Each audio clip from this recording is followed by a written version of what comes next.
Hey guys, Max here, and this is going to be a bit of a different video because I'm going to be showing off one of my new plugins that I just created called Better Shops.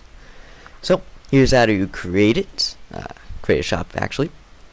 Just place down a chest, and on that chest, anywhere on the chest, it does not matter. You put a sign and type shop in brackets. Click done, and now you can name your shop. For purposes of the video, I'm just going to call it my test. Actually, no, I'm just going to call it my shop, because why not? Yay! And it says shop created, and there you go, you have your shop. Now when you right click on the sign, boom, this little interface shows up. Now here you can scroll through pages, or you can just click this. You can right click here to change between the selling shop and the buying shop. And here's where you can see everything. You can see if it's closed, you can see the name of the shop, the description, which shop you're in, either the buying or the selling, the owner, how many keepers you have, and then it gives you a list of commands that you can use. So you can right click to open the shop settings. Here you can turn on and off notifications, and you can change the description. So let's just quickly change the description to tutorial. Yeah, click that, and boom, my shop tutorial, and there you go, it's all changed. You can left click to open and close the shop, and when it opens you can see that changes to open, close, that changes to closed. Now if you left click on an item that's already in here, you can manage it, you can manage it. Or if you left click on an inventory item, say a diamond sword, it adds it to the shop. Now from here you can manage it, you can change the price of the item, you can remove it from the shop, you can change the stock, you can change the amount sold, or if you're an opt player, you can determine if this item's stock should be infinite. Now when it's infinite, stock is infinite right there. There's infinite amounts of it. You can always buy it, always. And here, just to show off the price, I'll just change the price to, say, 50 bucks. Boom. Price is now 50. And I thought I'd turn that off. Whatever. Whatever. Alright. Shopkeeper information. So this is all about shopkeepers right here. Shopkeepers have the ability to manage the shop. They can only deposit items, and they cannot withdraw or change any of the shop settings. So say I can just add myself as one, and boom, I have one keeper, and I am here. This displays all your shopkeepers. Now I can left click and remove myself. And now I have no keepers, and I am removed.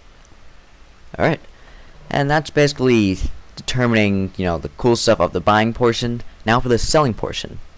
The same rules apply. You can, do everything that you can for the buying shop. Click here and add the item to the selling portion. Now here, the stock remains at 0, but you still get to keep your item. This is because, what's the point of adding in your own stock to something that you're going to get anyway? It can be a bit confusing, but that's just how it is. And you can also, there's also some different settings.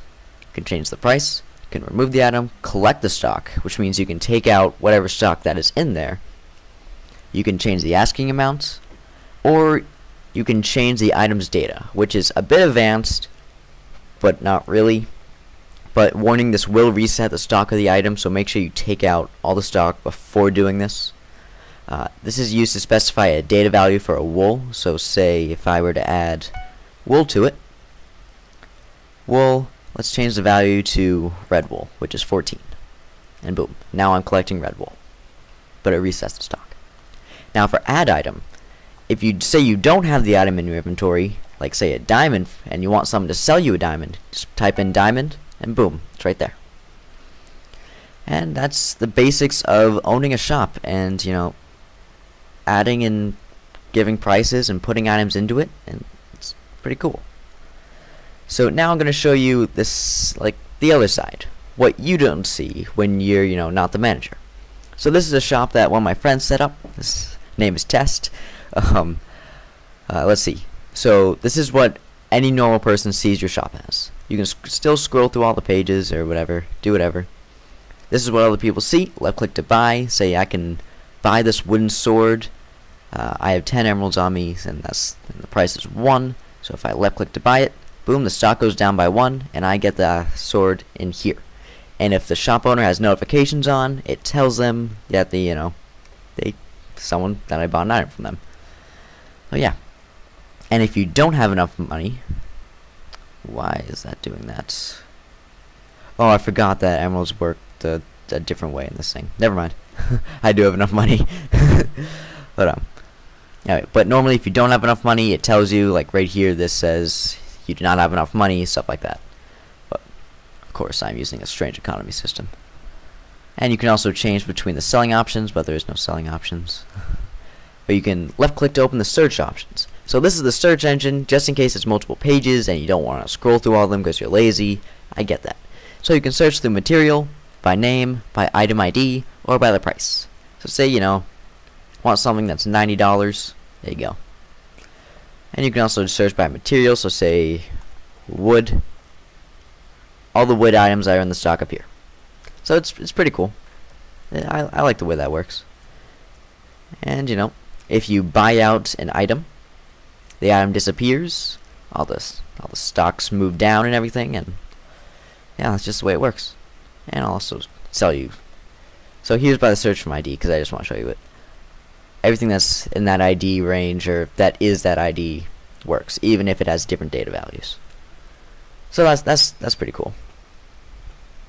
And yeah, that's pretty much the basics of the shops.